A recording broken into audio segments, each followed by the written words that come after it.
modérateur sera une modératrice, Anne Lescaut, en place de France Rival, qui est malheureusement empêchée. Et ces tables rondes, comme je l'avais annoncé, portent sur la philanthropie de la diaspora.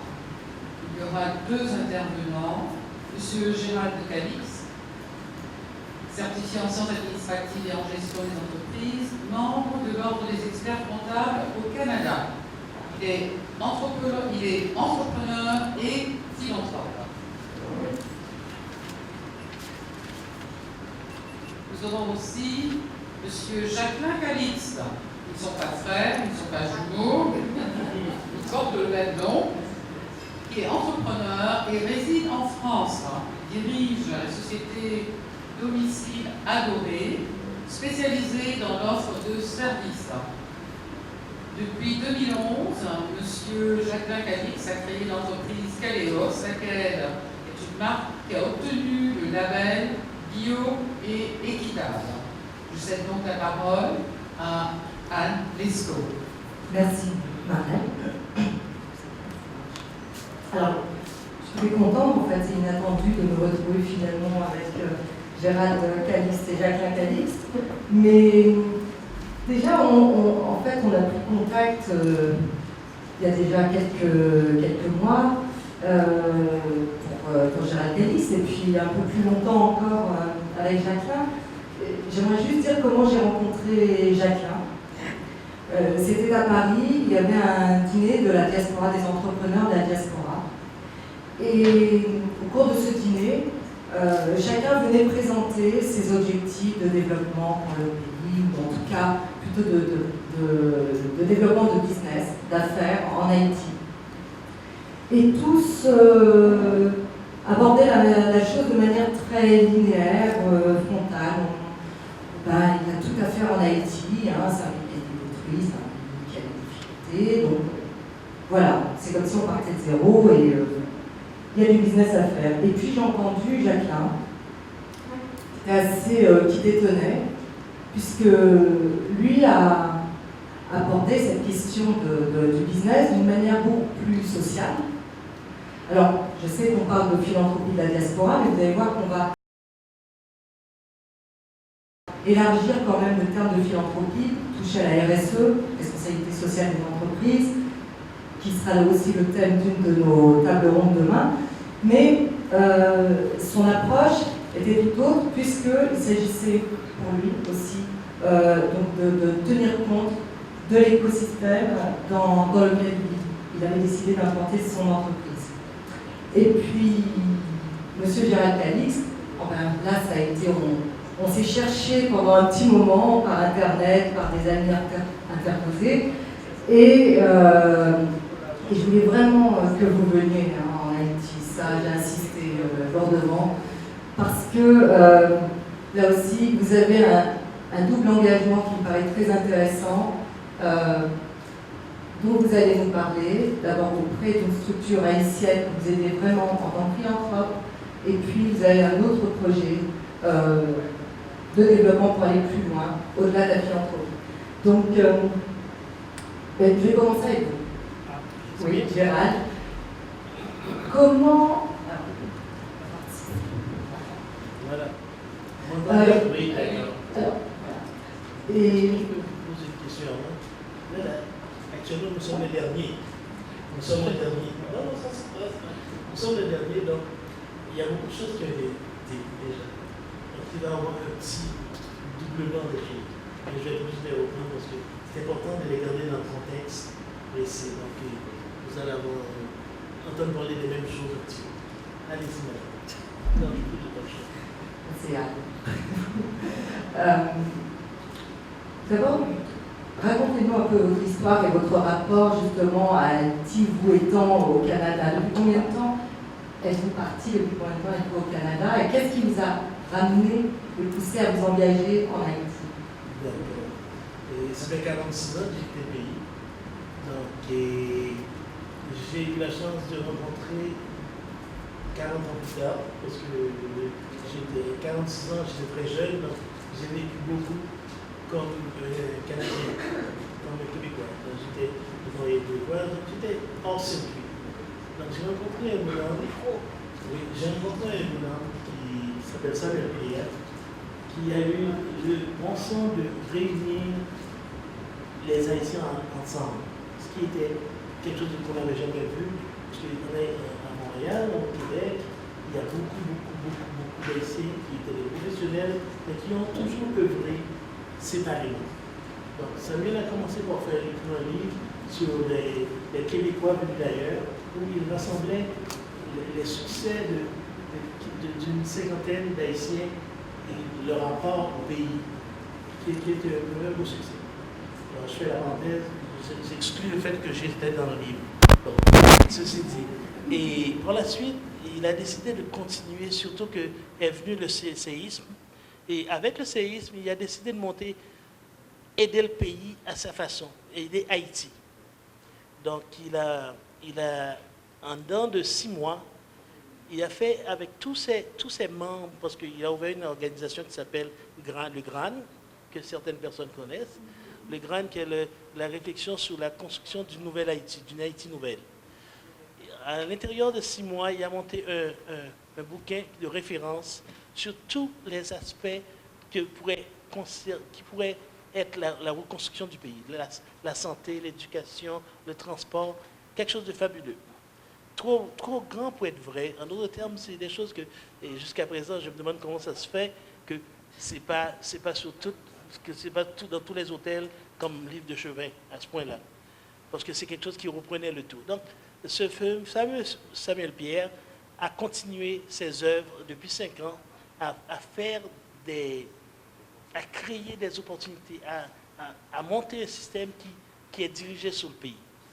Alors, je vais faire grâce un peu de tout ça. Il a monté une université en sciences et techniques où il y a 146 professeurs extérieurs, merci mademoiselle, qui viennent chaque année, 146 professeurs d'extérieur qui viennent donner des cours de maîtrise et de doctorat ici à Montréal, ici à Port-au-Prince. Chose que la majorité des gens ne savent pas. Ils le font bénévolement? Bénévolement pour aller des subsides de l'extérieur. Ça ne coûte rien au pays. Et ça, c'est un exemple parmi tant d'autres choses qui sont montées. Alors, je vais vous laisser du côté de Samuel Pierre. Je peux vous dire qu'il continue à le faire. On continue à le faire. À tous les jours, il y a des projets structurants et qui demeurent. Et il a l'équipe, ce qui est de très bien, puis j'en parlais aux gens pour d'autres raisons tantôt, c'est le fait d'avoir pu réunir tous ces gens. Vous savez, dernièrement, il y avait une assemblée annuelle, mais il y avait au moins 70 professionnels dans la salle. Et actuellement, nous avons le groupe, le GRAN, est établi dans 6 pays différents qui font tous partie du même groupe. Donc, quand jamais on travaille avec l'intelligence de chacun des personnes, on trouve les vrais professionnels qui font le vrai travail pour donner des conseils, pour structurer des projets, autant en environnement, à tous les niveaux. Donc, je vous dis ça parce que c'est n'importe qui veut savoir ce que c'est que le GRAN, vous allez sur Internet, vous le trouvez. Vous allez mieux voir parce que c'est très loin de vous dire tout ce qu'il a fait. Donc ça, c'est ça, et puis ça continue. Et donc vous, est-ce qu'en dehors du GRAN, justement, vous avez mené des actions en Haïti? Quel type d'action est-ce que vous avez mené? Et pour Haïti, c'était un autre projet qui me tient à cœur, c'est qu'à travers, toujours après le séisme, j'ai eu la chance de rencontrer un religieux, un prêtre qui s'occupe des enfants restent avec, qui s'appelle Miguel Jean-Baptiste. Il avait un foyer qui a été détruit partiellement. Qui s'appelle le foyer Maurice, okay, qui a été détruit. Et c'était sa raison de visite au Canada. Alors quand il est venu, je l'ai rencontré et dans le but de l'aider à monter le nouveau foyer.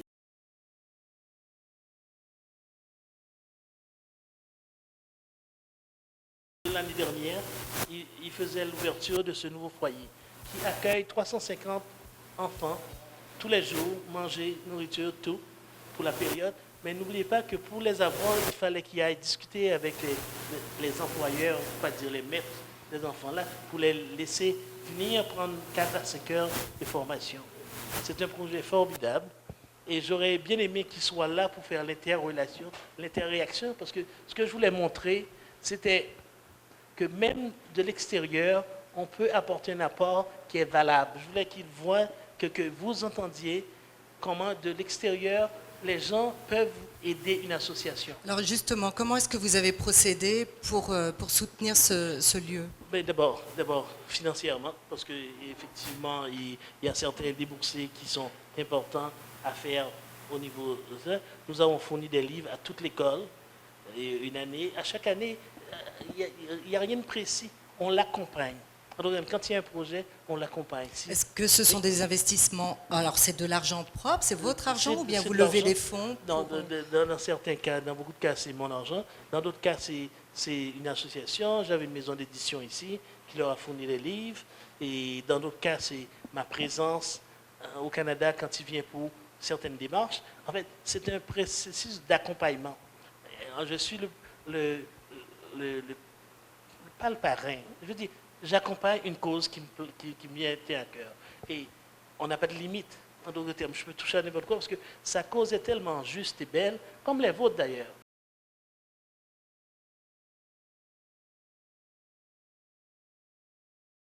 Crédibilité d'ici. Quand nous autres, on ne peut pas confirmer où va l'argent, comment peut-on demander aux gens d'investir?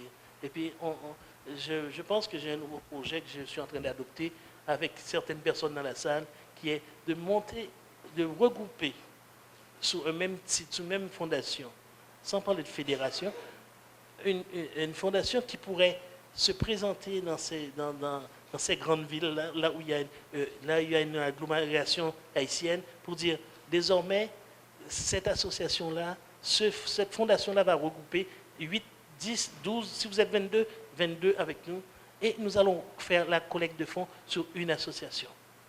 De façon à ce que C'est-à-dire une fondation qui regrouperait des entreprises ou bien des porteurs de projets? N'importe qui veut donner de l'argent, qui en aurait donné s'ils avaient la confiance, qui en aurait donné si des gens comme moi, avec la confiance à l'époque, de dire envoyez de l'argent à telle place. Il n'y avait pas de récipiendaire, donc on ne savait pas comment faire. Et cette idée-là vient de germer. Je vais remercier ce matin, ce midi, aujourd'hui, que ce serait bien de faire quelque chose dans ce sens-là. Et puis, parce que j'ai rencontré plusieurs personnes qui sont venues au Canada faire un petit morceau de projet, qui sont venus pour des tableaux, qui sont venus pour des choses, puis personne ne les connaît. Donc, je parle de Samuel Pierre, il n'y a pas grand monde, il n'y a pas beaucoup de monde qui le connaît pour tout ce qu'il a fait. Alors, si on pouvait regrouper ça sous une égide globale, ça vaudrait la peine. Alors justement, vous étant au Canada, et après je passerai à Jacqueline, mais quelles sont vos relations finalement avec les Haïtiens ici? Comment est-ce que vous les identifiez, les personnes que vous aidez? En l'occurrence, vous aidez surtout le Père Miguel. Et c'est tout. C'est-à-dire le reste, ce qu'on fait au Canada est pour les Haïtiens, mais à Montréal, dont la Maison d'Haïti. Je suis sur leur conseil d'administration. Actuellement, c'est une institution qui a été fondée il y a à peu près 40 ans par un groupe de jeunes, supporté par Max Chancy pour la suite. Non, je dis Max Chancy parce que les CV sont là, et puis Bernard était là tantôt, et qui survit encore, qui est parti d'une petite association pour aider les jeunes étudiants, qui aujourd'hui a un édifice à eux qu'ils vont construire. Ils reçoivent 4500 enfants dans l'année, enfants, mères, familles, immigrés qui arrivent. Alors, c'est vraiment la maison, le refuge, le point d'ancrage pour tous ceux qui ont des besoins dans un quartier qui est très défavorisé, qui est le quartier Saint-Michel. Donc ça, c'est merveilleux parce que, et puis je vous ai apporté des revues, parce que je ne les ai pas apportées avec moi, mais c'est quelque chose de bien, qui est de très très bien. Très bien, donc vous faites vraiment le pont entre les deux, entre le Canada et Haïti. Haïti, c'est le Père Miguel, le Canada, c'est le Gran et la Maison d'Haïti. Très bien. Jacqueline, moi aussi, je vais commencer un peu pareil avec toi. Quelle est ton histoire et ton rapport justement entre la France et Haïti? Comment est-ce que tu es français, haïtien? Je suis terrien, je suis de la terre. Blague à part, avant de commencer, je voudrais te remercier, Anne, de m'avoir invité à ces rencontres. Pour tout te dire, c'est la première fois en dehors de la France que je participe à ce type d'événement. avec des Haïtiens et puis d'autres nationalités. Donc pour me présenter, je crois que j'ai à peu près la même histoire que des milliers ou des millions d'Haïtiens, à savoir partir très jeune d'Haïti pour aller soit en France, soit aux États-Unis, soit au Canada. Ma mère a fait ce voyage avant moi, et après il y a eu le regroupement familial. Donc moi j'ai quitté Haïti en 1990, donc ça fait 25 ans, et j'avais 12 ans à l'époque, donc faites le calcul. J'ai fait toute ma scolarité en France. Donc tu me demandais est-ce que je suis français ou est-ce que je suis haïtien? Dans ma tête, je pense en français.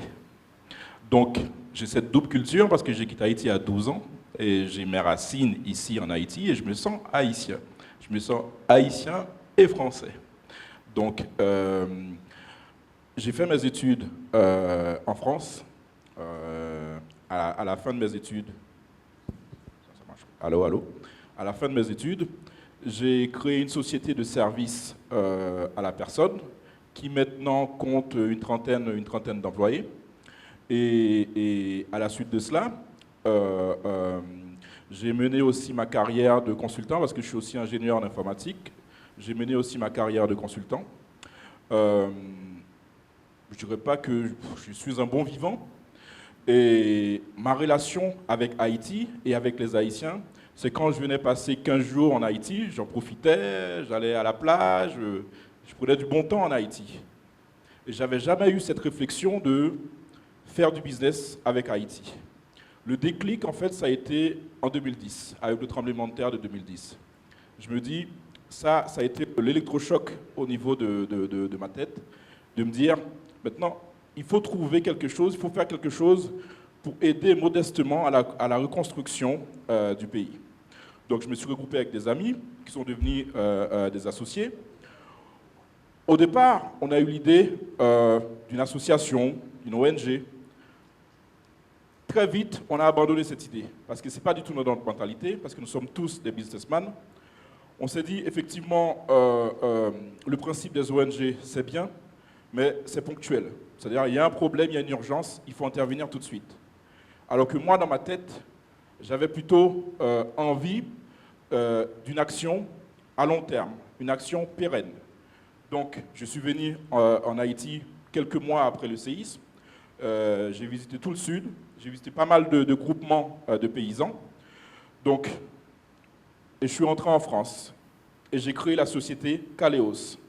Il y a aussi l'école HEC qui nous a beaucoup aidés dans notre plan marketing, dans nos différentes démarches. Ils nous ont fait un business plan à travers l'Europe pour étudier le marché aussi bien du café que du cacao, parce qu'on est dans le café et le cacao. Et suite à cela, je suis revenu encore en Haïti pour créer une société haïtienne, Caléos SA, qui est une filiale de la société Caléos France. Donc, on a rencontré ce groupement de paysans, on a étudié un peu le marché haïtien, on a étudié un peu l'économie haïtienne, on s'est rendu compte de pas mal de choses. Mais la chose principale qu'on s'est rendu compte au niveau des campagnes, c'est qu'on se rend compte que l'individu, c'est-à-dire le paysan, n'est pas au centre de l'action économique. Le paysan est un peu l'oublié de l'économie. Donc on s'est dit on va inverser les rôles, on va mettre le paysan au centre. Comment on met le paysan au centre? On met le paysan au centre en lui donnant un revenu qui lui permette de vivre. Donc en mettant en place ce programme qui est actuellement dans la Grand'Anse, au niveau de la commune de Dame-Marie, nous avons permis en 3 ans de tripler les revenus de ces paysans, tout en étant rentable. C'est un projet rentable, parce que sans rentabilité économique, comme a dit M. Brown ce matin, il n'y a pas de projet viable. Donc le projet est rentable. Et on a multiplié par 3 les revenus des paysans. Donc au départ, on a commencé avec 400 paysans, et actuellement, on est au-delà de 1500 paysans. Donc c'est 1500 familles. Une famille haïtienne, c'est 4-5 personnes. Donc vous pouvez faire le calcul, combien de personnes que ça représente. Donc on a l'ambition d'aller encore plus loin. Donc après on pourra détailler un peu plus qu'est-ce que fait Caléos et tout ça dans le détail. Voilà. Justement, parce que Caléos, C'est une entreprise sociale, en tout cas qui s'affirme comme telle. Et justement, au-delà de la question de la rentabilité, de remettre le paysan donc au cœur, quelles sont les actions concrètes justement autour de ces paysans qui sont menées pour les renforcer? Lorsqu'on est arrivé, la filière cacao existe. Elle existe depuis, on va dire, pratiquement depuis toujours, depuis le 19e siècle. Il y avait des plantations de cacao, notamment au niveau de la Grand'Anse. Sauf que cette filière se réduit petit à petit. Dans les années 60, Haïti exportait plusieurs dizaines de milliers de tonnes de cacao. De nos jours, Haïti exporte à peine 6 000 tonnes de cacao. Donc, on a perdu beaucoup, beaucoup, beaucoup. Et les paysans se sont découragés parce qu'il n'y avait pas justement cette rentabilité. Il y avait pas, ils étaient mal payés, donc ils se décourageaient. Donc, on a rencontré des paysans qui abattaient les cacaoyers, alors que sous le marché mondial, le cacao est très recherché. Ils coupent les cacaoyers pour planter ce qu'ils appellent le pois noir ou d'autres choses qui sont plus rentables sur le marché local. Donc, on s'est dit, on va mobiliser ces paysans. Comment on les mobilise? Déjà en leur payant un bon prix. Ça, c'est la première chose. Deuxième chose, on va former ces paysans, on va leur donner des perspectives. C'est-à-dire, un paysan, lorsqu'on est arrivé, sur 1 hectare, il y avait un rendement, c'est peut-être un peu, il y avait un rendement à peine de 200 kg à l'hectare. Sachant qu'un champ normalement constitué, on est entre 600 et 800 kg à l'hectare. Donc on s'est dit, on va augmenter le prix d'achat et en même temps, on va augmenter la productivité à l'hectare. Donc on a mis en place un mécanisme de formation pour lui expliquer comment entretenir les champs et à partir de là, mécaniquement, le rendement a augmenté. Donc les revenus ont augmenté aussi.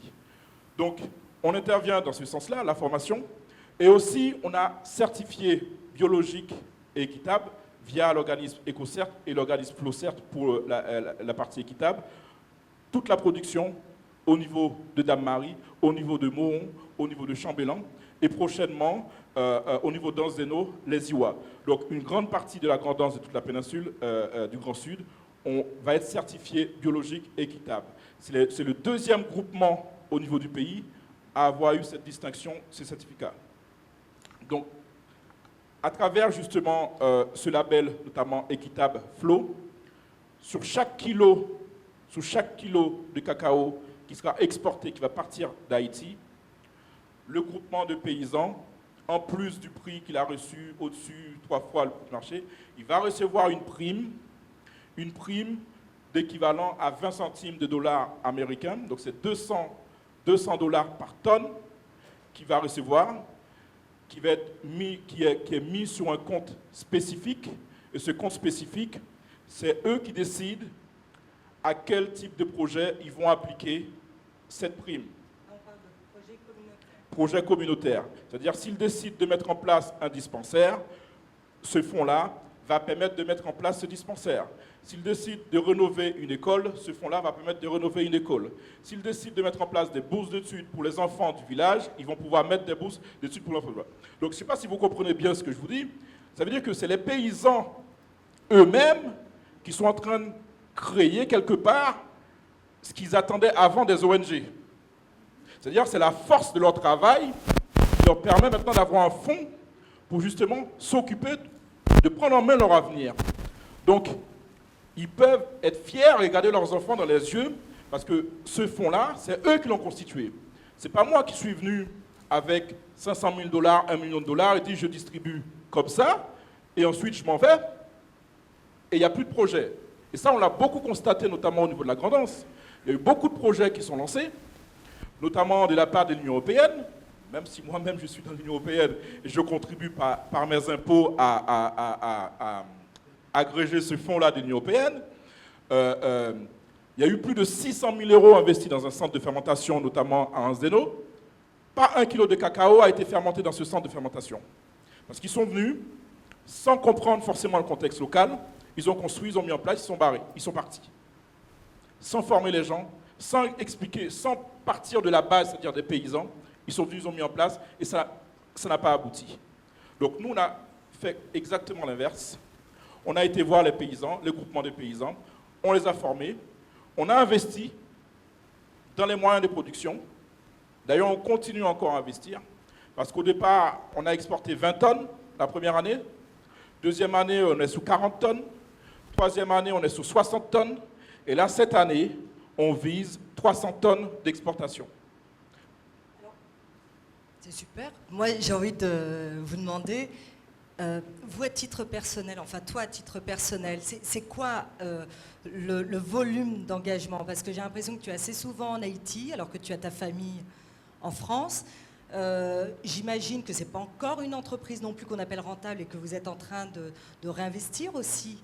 Je veux dire, ça représente quoi cet engagement, très concrètement?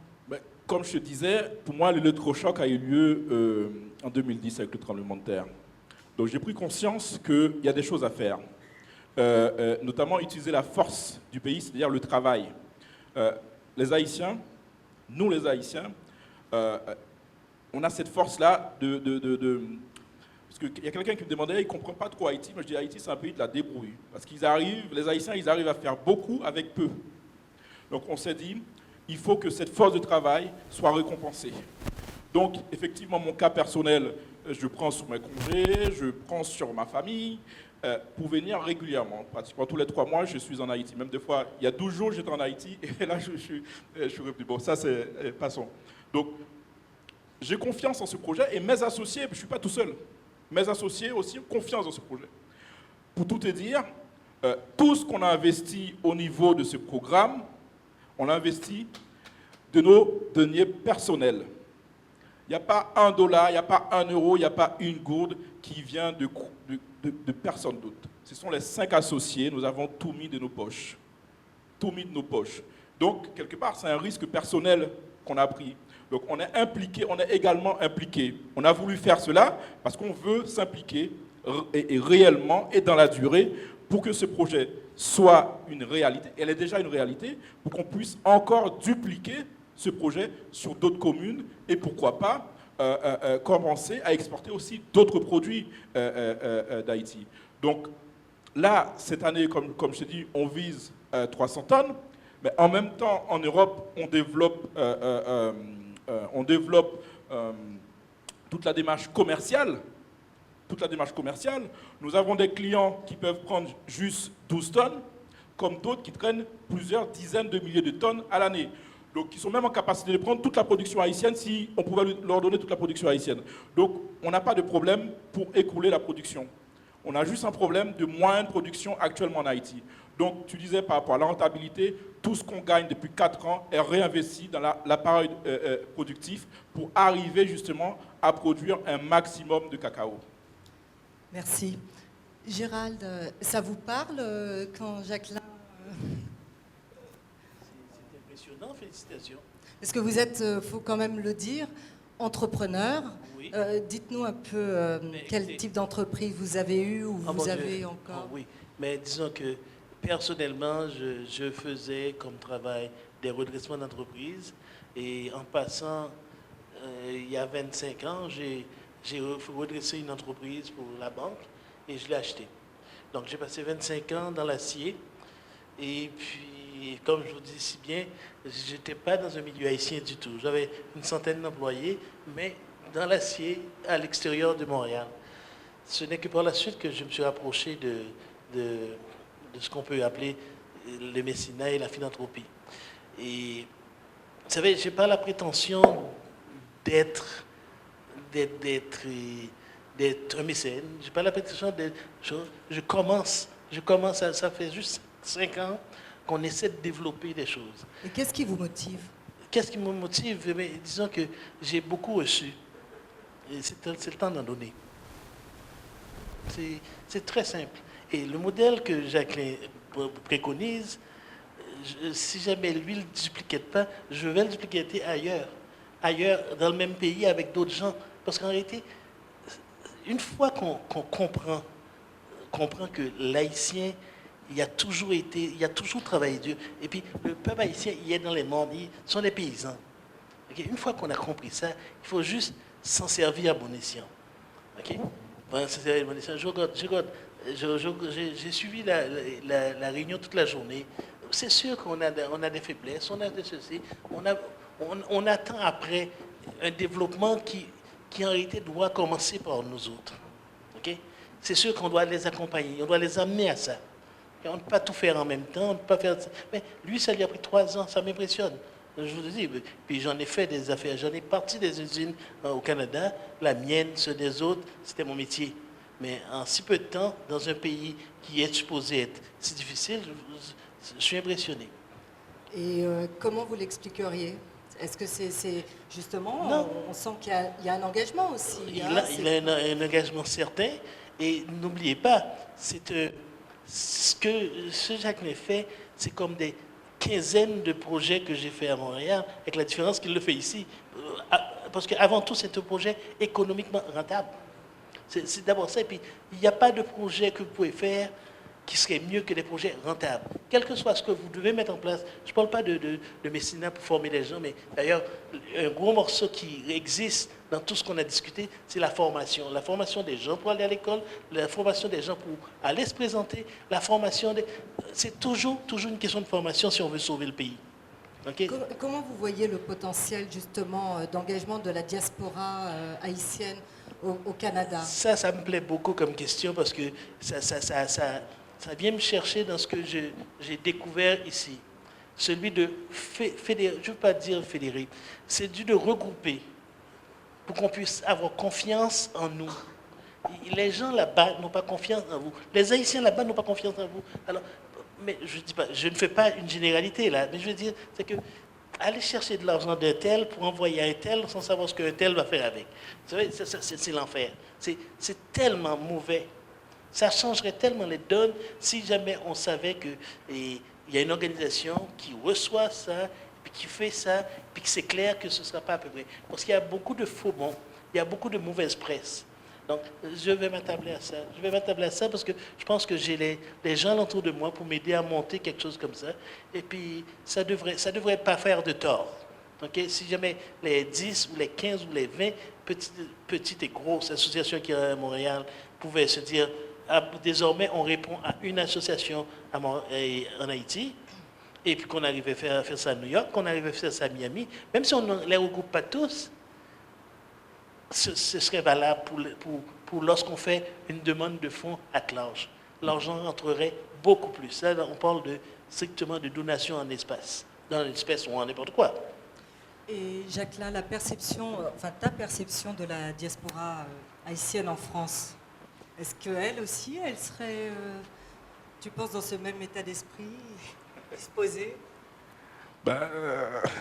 Moi, je peux même pas m'exprimer au nom de la diaspora haïtienne en France, parce que malheureusement, je n'ai pas eu de contact réel avec cette diaspora.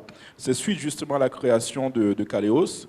Je me suis imprégné de ce qui se passe en Haïti et je me suis dit, il faut que je m'imprègne aussi de ce qui se passe auprès des Haïtiens en France.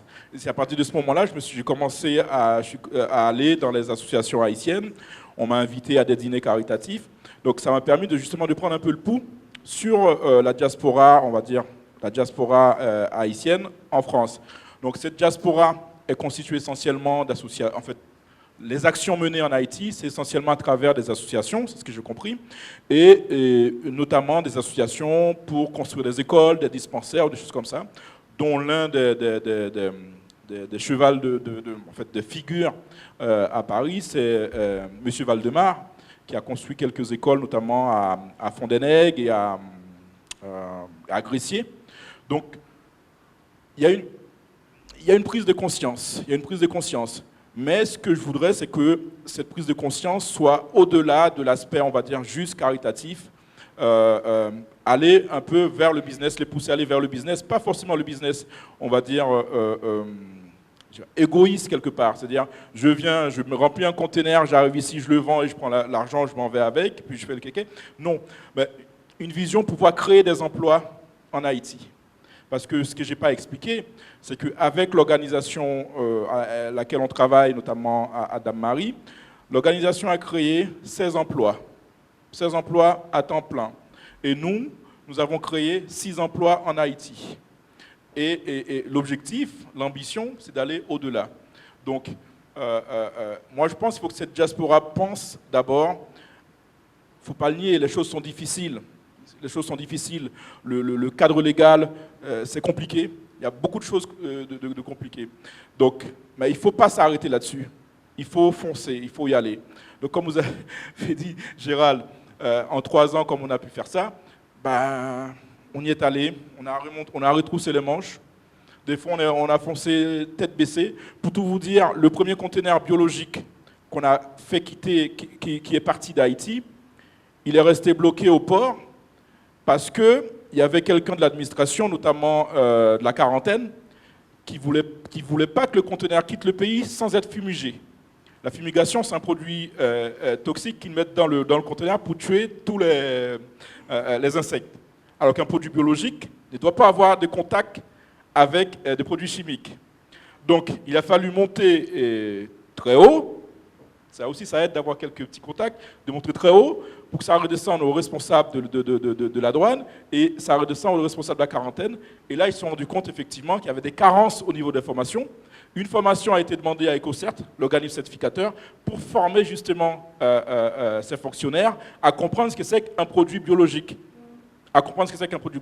Et ça a permis que ce conteneur, le premier conteneur biologique qui quittait le sud du pays, ça a permis à ce conteneur de quitter le pays et arriver en bon état, notamment aux Pays-Bas, en Hollande. Et depuis, ça fonctionne? Depuis, ça fonctionne. Tous mes conteneurs partent biologiques, sans problème, il n'y a pas de souci. D'accord. Est-ce que il y a quelque chose que j'aurais oublié de vous demander avant de passer la parole, le micro à l'assistance? Avez-vous oublié de me demander quelque chose? Écoutez, on a dit pas mal de choses. C'est vrai que, tout comme Jacqueline, je représente la diaspora. Ce n'est pas une prétention. Je ne peux pas avoir la prétention de représenter la diaspora, pas plus que le mécénat. Comme je l'ai dit, j'ai beaucoup reçu. Et c'est le temps pour moi d'en donner. C'est tout simple que ça. En donner en temps, en donner en argent, en donner en choses. Parce que pour moi, la vie au Canada a été facile. Pour plusieurs autres, c'est un enfer d'intégration. Il fait froid, et ils ne peuvent pas supporter la neige. Moi, l'année d'après que je suis rentré à 16 ans, j'étais ski patrol l'année d'après.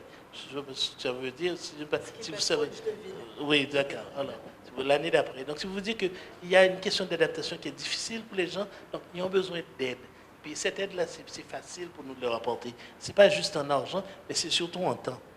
Je réalise que aujourd'hui, quand je passe une journée à la Maison d'Haïti, parce qu'on discute, on fait ce résident, versus quand je travaillais, et on aimerait beaucoup que je retourne travailler. Je ne dis pas quand je dis on, mes associés de l'époque aimeraient bien ça. Vous pouvez savoir, je ferais une journée de travail, puis je paierais toute la Maison d'Haïti pour le mois. Mais on a passé. C'est plus le temps d'essayer d'en bâtir, d'en gagner d'autres. C'est le temps de leur donner un coup de main. OK? Et puis, ça va prendre plusieurs formes.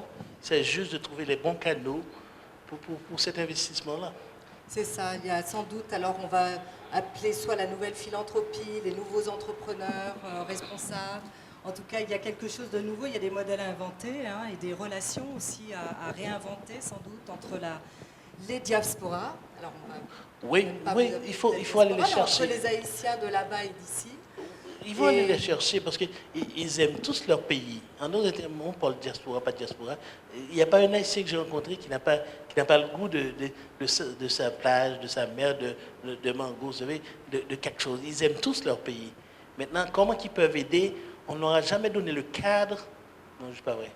On n'a pas encore bâti un cadre suffisamment correct pour que ça rentre. Et ma profession est de monter ce que Jacques appelle un plan d'affaires, mais on va faire un plan de regroupement, okay? avec le même professionnalisme pour que ça soit reconnu, valable, qu'on puisse dire, bon, mais, oups, c'est un tel, c'est structuré. En espérant que même si le gouvernement devait rentrer dedans, en termes de donner une crédibilité supplémentaire, je ne sais même pas si j'y tiens. Vous savez? Non, vous savez? Ça, c'est une autre question. Oui, d'accord, on se comprend. Alors, je vous donne. Jacqueline, petit mot de la...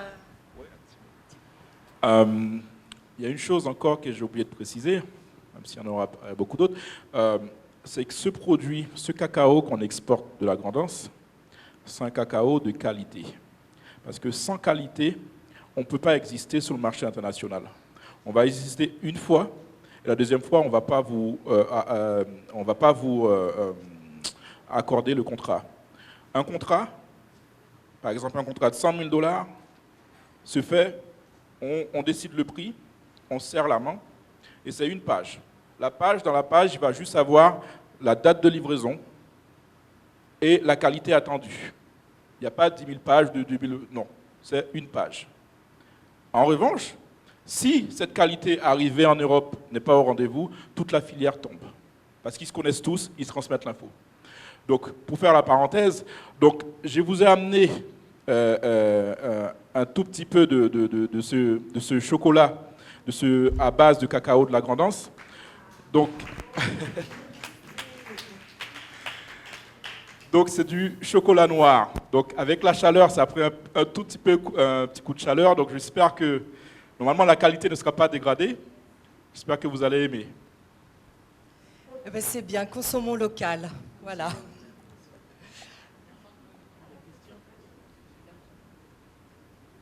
Je prends le micro pour voir. Est-ce qu'il y a une question dans la salle? Un grand merci d'abord, messieurs. Parce que vraiment, ce que vous avez dit était rafraîchissant, porteur de beaucoup d'espoir. Et je pense que ça nous fait le plus grand bien. En plus, moi, j'adore le cacao. Quand j'étais à l'étranger, j'étais toujours vexée de ne pas voir suffisamment de chocolat ou de cacao venant d'Haïti. Et j'en suis ravie. D'autre part, vous avez quand même, sans connaître cette expérience, participé à une relance de la production du cacao ici, parce que même sur place, on n'en trouvait pas. Et maintenant, on en trouve dans les supermarchés, on peut acheter, et il y a plusieurs hôtels qui, depuis peu, servent à nouveau du cacao, du chocolat haïtien au petit déjeuner. Donc, il y a un effet d'entraînement qui est indéniable. Y a-t-il des questions? Voilà. Ah. Malheureusement, pas encore en Haïti. Mais la difficulté, madame, c'est pour arriver à faire ce type de produit, il faut un investissement minimum de $500 000 US. C'est la réalité. Et le climat...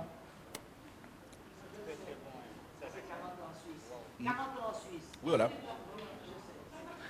Et le climat ne s'y prête pas, malheureusement. Donc, dans ma tête, j'essaye de trouver cette solution. Et je vous garantis, d'ici quelques années, il y aura une tablette de chocolat qui sera faite à 100% en Haïti. Mais qui sera peut-être distribuée dans les markets, dans les frigos. Mais il y aura une tablette 100% Haïti. C'est notre démarche aussi de développement. J'espère que vous l'aimez. Oui, c'est très bon. C'est très bon, oui. Oui, bonsoir à tout le monde. Allô? Tout d'abord, je tiens à vous féliciter. Bon, pour me présenter, je suis Jules Julio. Je suis attaché au centre de documentation de la Fondation Culture Création. Bon, à la Fondation Culture Création. Et tout d'abord, je tiens à vous féliciter en tant que deux diasporas qui investissent surtout dans la société haïtienne. C'est quelque chose, souvent les diasporas restent, disons les Haïtiens de l'extérieur restent de l'extérieur pour envoyer de l'argent, mais venir en Haïti, investir en Haïti et faire, comme M. Calix, des œuvres philanthropiques qui permettent aux paysans de se valider et de financer leurs propres projets, pour moi, c'est grandiose et c'est à féliciter. Tout d'abord, je tiens à vous demander d'essayer au moins de rentrer en contact avec d'autres Haïtiens qui sont dans votre communauté et de partager vos expériences parce qu'eux aussi, ils peuvent investir en Haïti et apporter leur nouveau. Autre chose que je voulais dire, c'est que vous investissez vraiment, mais surtout dans la production aussi, dans la culture haïtienne, mais il y a un grand manque aussi dans ce secteur. Souvent, au niveau international, nos produits sont déclarés de produits de qualité. Vraiment nos produits sont souvent déclarés de produits de qualité parce que franchement, il n'y a pas de produits chimiques, la biodiversité existe vraiment chez nous. Mais il nous manque d'entreprises de certification. On a surtout des produits comme des fruits, des légumes, des produits à base donc des produits transformés, mais à base de produits typiques haïtiens, comme des confitures, ce genre de trucs. Mais ce sont des choses qu'on pouvait exporter. Mais le fait qu'il nous manque des entreprises en Haïti qui investissent dans la certification de ce produit, c'est souvent très difficile. Et vous avez fait l'expérience, M. Calix, parce qu'en venant ici, vous étiez obligé de prendre quelqu'un peut-être pour certifier le cacao, pour trouver de quelle qualité ce cacao est. Mais s'il y avait quelqu'un déjà, une entreprise déjà qui était déjà sur place pour certifier ce produit, c'est sûr que vous n'allez pas au moins investir une firme qui sort de l'étranger pour venir en Haïti. Mais en gros, je tiens à vous féliciter, ça m'inspire et je vous conseille à continuer dans ce milieu. Merci.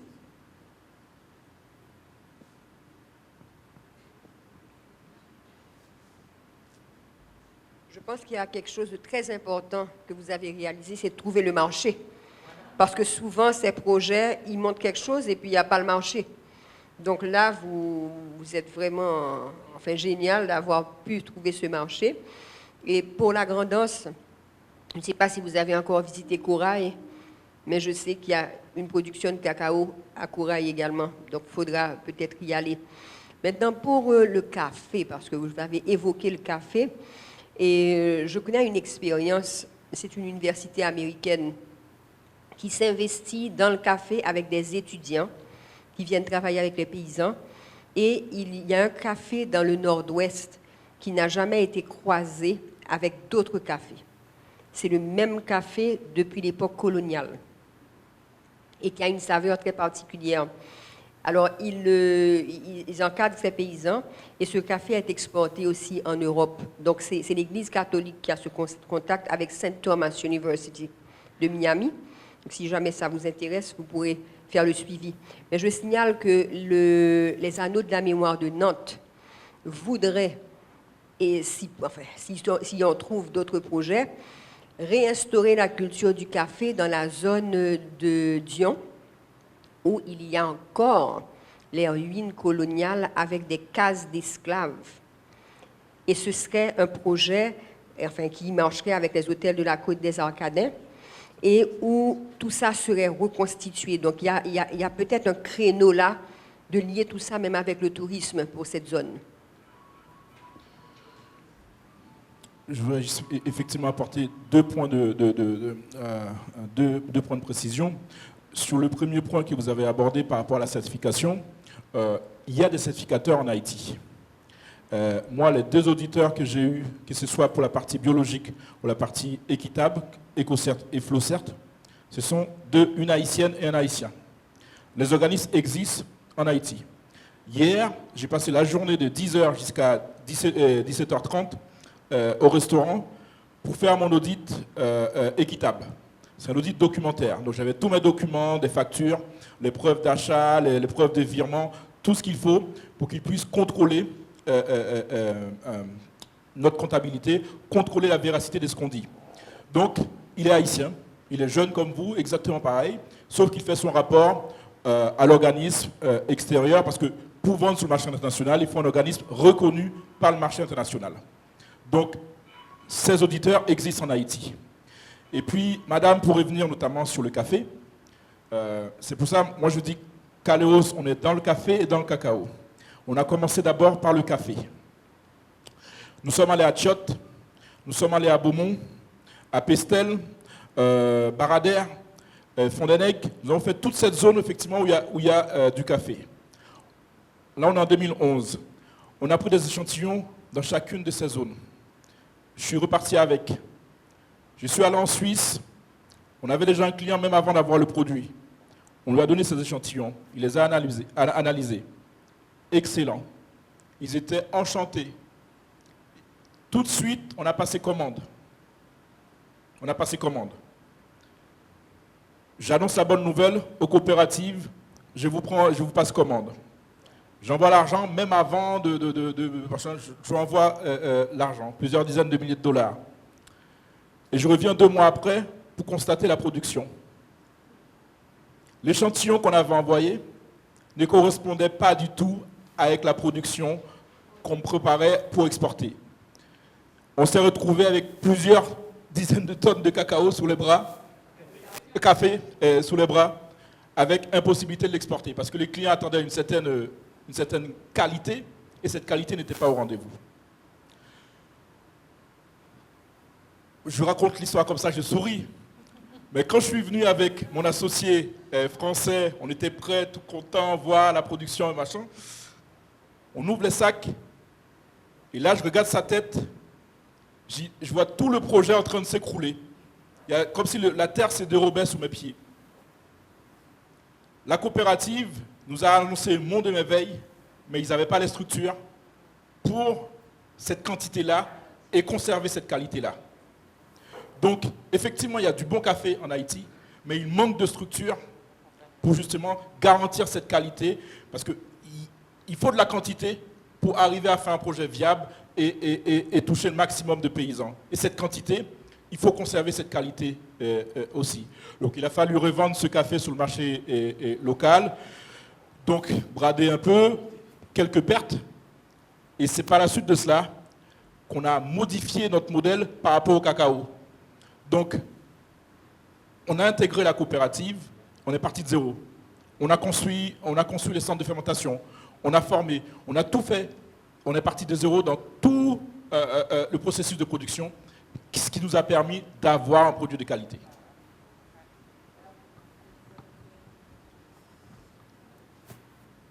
Bonsoir. Et justement, je suis entrepreneur aussi, mis à part de philanthrope. Et ce qui m'intéresse, c'est surtout le travail que vous faites avec les paysans. Et comment le premier contact avec les paysans, comment ils ont accueilli le projet. Bon, je vois qu'il y avait déjà des problèmes et vous vous êtes relevé.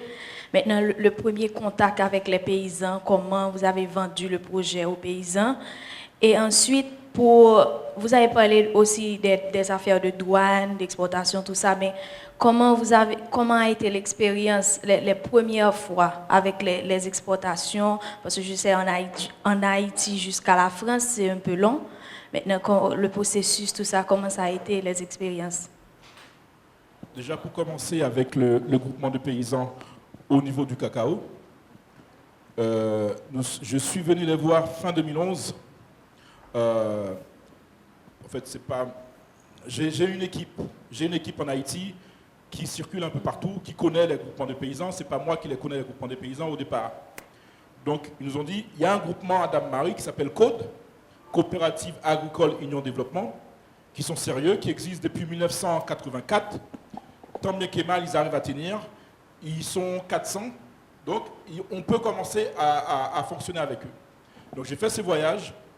À l'époque, j'ai mis, je crois, pratiquement 12-15 heures en 4x4 pour arriver à Dame-Marie. La route exécrable. J'arrive, je les rencontre à l'église baptiste et je leur explique toute la démarche.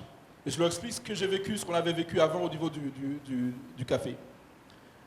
Et là, je regarde dans leurs yeux en disant « cause toujours ».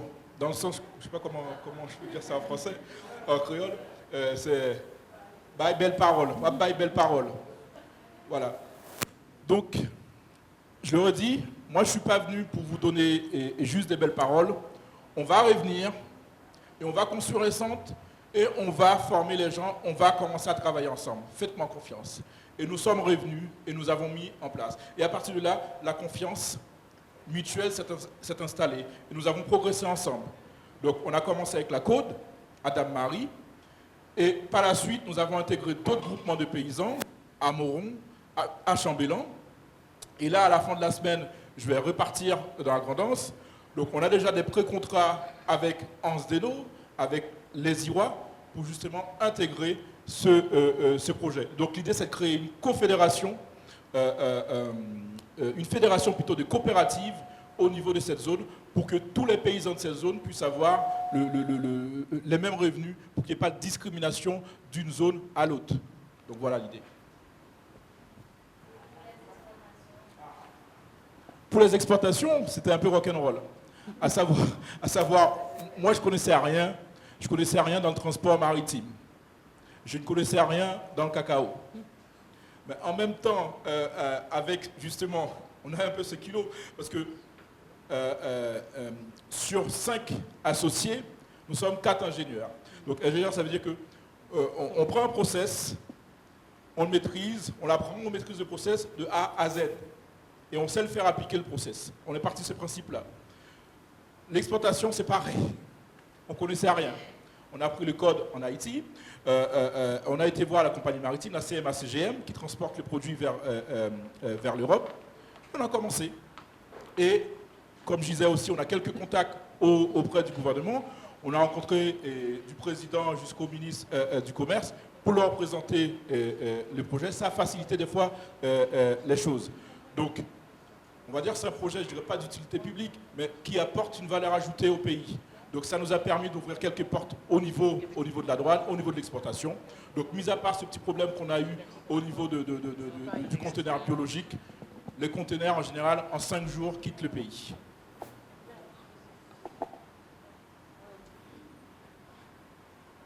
D'autres questions?